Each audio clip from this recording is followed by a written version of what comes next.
first topic that I want to dive into is how the top brokers in the US are treating digital marketing. Now, last week's list was the top carriers. And so we looked at, sort of the top 500 lists. Now, with this list, the top 3PLs, it's a little bit more challenging to find that information because while, yes, there are plenty of top, 100 lists that are available, carriers are classified by how much equipment that they own and how much equipment that they're running. Meanwhile, 3PLs are really classified by revenue. And then there's no real list that I found. If somebody out there knows of a list that I may have, not found in my Google searches, but the 3PL list, you have to, there is no indication of whether they're asset based or non asset based, whether they're only solely based in the US or do they have worldwide operations? Are they a freight forwarder or a freight broker, which is also a little bit different between those two demographics. So top 3PLs, we're kind of working with a limited source of, or I guess a limited amount of resources for these top 10 lists. But I found a pretty good one. So knowing all of that, here is the top 3PLs list from Armstrong and Associates back in 2020 that listed the top 3PLs based on revenue. We got a link to that study those results in the show notes in case you want to check out more of it. But this list is from 2020. And so some of the people that you will see on this list, like XPO and JB Hunt, we covered them in last week's show on the carrier side of things. So typically on the carrier side of things, especially for these larger companies, they have one main website, which is more geared towards shippers. It's more geared towards investors and just general awareness of the company. Meanwhile, the carrier part of their website is really where we get like sort of the juicy insight of how they're attracting employees, specifically drivers. So that's what's valuable on this list.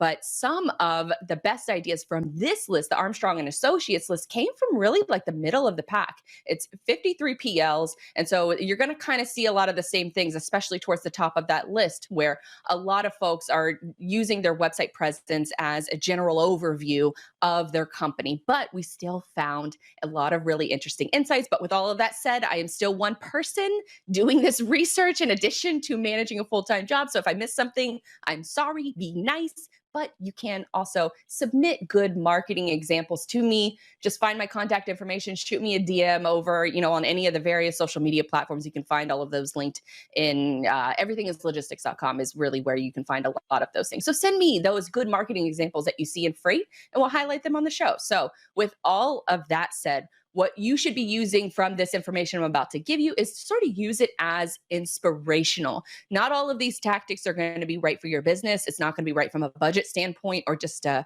time capacity standpoint, but you can use it as inspiration. You can use it as building blocks to add on to your digital media presence, your website presence, and connecting all of those dots. So you can, at the end of the day, recruit better employees and also get better customers. So knowing all of that, use this list as some inspiration that you can take into your marketing planning now or in the future. So first, few key takeaways.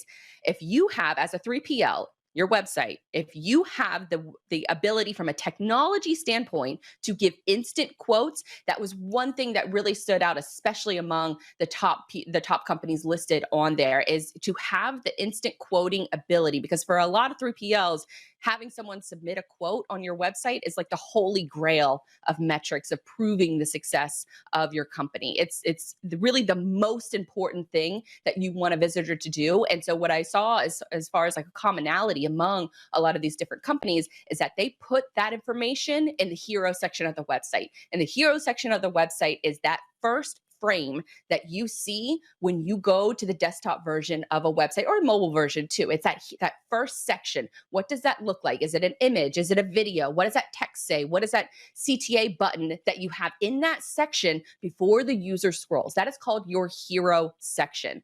And so for a lot of these examples, I'm going to bring one up first. It's Kuna Nagal is how you pronounce this company name. I'm sorry if I'm mispronouncing it wrong. I'm probably not. Looked for like 6 different YouTube videos to hear someone pronounce the company name so I could try to get it right. So I think that's how you pronounce it. But if you're looking at the screen, you can see in their hero section before you scroll, they have a tab that says, how can we help you today? And in the search bar, you can list out all of the different ways. So do you want to submit a request for quote? Do you want to find tracking info? Do you want to search for a blog article? Do you want to search for their social media or their contact information? You can search for it in that search bar. So that they are giving you the ability that maybe if you're not there to submit a quote, because to be honest, it's kind of rare that folks do arrive on your site and complete a form in order to submit a quote. You have to make that aware on other platforms of why that user should submit a quote on your website in order to really reap the benefits of that. So I really love how they took that field and they made it into a place where you can just search for whatever you want, because if you're searching for whatever you want in that little frame, in that little box, it helps the user get to where they want to go much quicker than trying to navigate and trying to find where that information is on the website. It also, from a marketing perspective, gives you a ton of content ideas. Say someone is coming to your website and they're searching for, I don't know, rules and regulations for shipping goods from the US to another country. You could have that information on your site and maybe the person doesn't know where to find it. So they input that information into the search bar to try to find it. Or if the person is searching for that information and it's not already on your site, that gives you the perfect indication of how you should be adjusting your content plan, because you should be adding that to your content plan. If the user is searching for it and it fits within your business model and your revenue targets and whatever sort of messaging goals that you have, then that also helps. Search bars in a website is relatively easy to add into the functionality of your site, and it gives you so much more valuable insight. Like for my website, Digital Dispatch, I get a weekly report every single week of how folks arrived on the site and then what did they search for when they arrived on the site. And that gives me ideas of where I'm having gaps in my content and where I need to make more content in the future about those specific topics. So I thought that that was a really good example. Another really good example of instant quoting ability comes from Coyote Logistics. So this form, if you're seeing it on the site, it really is, from a functional coding level, it's a pretty basic form. Now it's in the hero section again, and you can pick between truckload, less than truckload, intermodal, air, or ocean. You fill out a couple things and then you move on to the next page. Now the next page has more of a lengthy form of what you need to fill out based on the qualifications that you entered into the first sort of box that you saw there on the hero section. Are you shipping LTL? Are you shipping truckload? So you're filling out that short information quickly, and then you're moving on to the next page where it's more detailed information that they're requesting from you. Now, I did do a little bit of a test run, so sorry to Coyote if you got a spam email that got submitted from this. Now, what I thought was really great is that they, with a lot of tools, especially if you don't have the technology to add an instant quoting ability, which instant quoting ability into your website is kind of tough and it is kind of expensive right now. But for Coyote, they're able to get this information. And then once you submit that information to their company, you're getting an email back immediately that says, thank you for reaching out, submitting a quote. Here, our team is working on, fixing up a quote for you and we'll be in contact soon. And then they list out a bunch of different resources that you can read while you're waiting for that person to get back to you from the company. So I thought that that was a really good way of trying to introduce, some kind of a buyer flow where it still keeps the potential business partner in the loop and aware that you're on it and that you'll be in contact immediately. But that's a very simple workflow that any 3PL in the country could implement today. It might take a few hours, to get the verbiage right and get, some email marketing software set up. But if you already have a lot of those capabilities, email marketing being one of them, already set up, and if you have a website that's already set up, this could take you a couple hours in order to implement the same thing that Coyote did. And you could probably do it for a lot cheaper than what they have. Another option that I want to show you is TQL. Because this form, TQL is one of the largest companies in the entire world, but this form on their website to request a quote can be replicated by seriously any 3PL in the industry. Now, I didn't test this form, so I don't know what the follow-up looks like, but if you just keep in mind that once somebody submits a quote, they kind of want that answer very, very quickly. So my one piece of advice is that if you are going to take a more simpler approach to putting quoting forms on your website, then you need to make sure that you have that follow-up process in place where a salesperson is on it immediately. Those are hot leads. You want to make sure that someone is researching that immediately. When I say immediately, I mean within 30 minutes, because anytime if it's outside of 30 minutes, then you're really sort of rolling the dice, because that person on the other end wants an answer as soon as possible. And if you're not going to provide it to them, then somebody else will. So just keep that in mind to have that sort of process set up from the jump. The next key takeaway from looking at all of these different 3PL website is putting your content front and center. Now, not all 3PLs are going to be creating content on a regular basis, but if you are, don't hide the content. Put it front and center, make it easy. And a great example of this is the Expeditors podcast. This is one of the best podcast landing pages I've ever seen, because it treats podcast episodes as blog posts. I do this on my own site, and I see a tremendous return as far as evergreen listens to content that is more than a year old, a lot of these episodes. And so the Expeditors podcast, they're doing the same strategy, and I'd be willing to bet that they're seeing a lot of success with that as well. And they put the content right in front of your face. They make it, if you're proud of your content, you should be putting in front of your customer's face as much as possible. And the Expeditors podcast does a great job of that.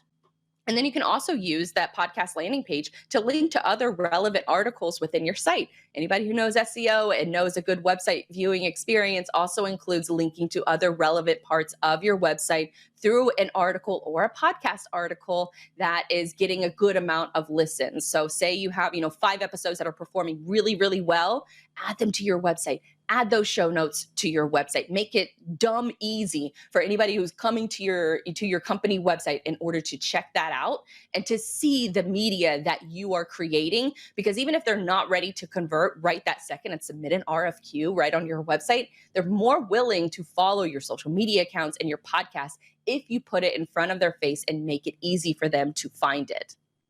Now, we mentioned last week on how your website can really help in lessening the amount of phone calls that your team receives. And that is sort of the goal, I think, with any website. No matter if you're a carrier, a 3PL, freight tech, put all the information that users are seeking, put it on your website. Don't gatekeep it. Don't require, someone to fill out book a meeting in order to get more into, I guess, the nitty gritty of what the services and the solutions that you provide. You want to make sure that you're putting that information front and center in order to reduce those phone calls. Because guess what? If you reduce phone calls to your team, especially if they're unnecessary phone calls, then you give them more time to do the things that have a greater impact on your bottom line. So this next example that I want to show is Burris Logistics. Burris Logistics has an enormous page of downloadable resources, but what I particularly like the most is that they have sales kits, brochures that they already have, created and designed, which predominantly a lot of companies out here have that access to that information, and they already have created that information. So what you want to do is you want to make sure that you have that content in a downloadable PDF that people can just download right off the website. It's not just for users, it's for your sales team too. Say if they have a conference coming up, they're going to it the next day. Do you as the marketer want to really step back and be able to jump in and design a new presentation every single time? No, design one and done, upload it to the website, and then you're giving not only your customers that resource, but you're giving it as a sales resource as well, especially if you have locations all over. So few takeaway tips: use your website to reduce those phone calls. When you are answering the questions with your content, it's better to put your face on camera. I know a lot of people are scared to do that, but put your face on camera and answer some of those questions. That will establish trust and credibility much more so than just, I don't want to say like a talking head or like an illustrated video or one of those kinds. Answer a simple, quick question, 2 to 5 minutes, and you already have your face on camera. So that develops authenticity and trust with the users who are visiting your site. And then the last tip, make your website a one-stop shop, but don't expect it to be like this magical lead fairy. Just because you add an RFQ or sales brochures to your website doesn't mean that people are automatically going to show up to your site unless you give them reason to. So that's where you're setting up your sales process on your site first. And then when you go to social media, you go to email, you go to all these other different channels, then that's where you can start to really spread the message about your brand, who you are, what you do, and all of that good information in order to make sure that you're giving people value first. You're giving them a reason to come to your website first, and then when they get to the website, then that's where it really if you created the right experience, you're creating a no-brainer solution for them to reach out to you, to request a quote, to download a sales brochure, or to follow you on social media, follow your content, all that good stuff. So those are the biggest takeaways from looking at the digital marketing tactics from some of the biggest 3PLs in the US since 2020, that is.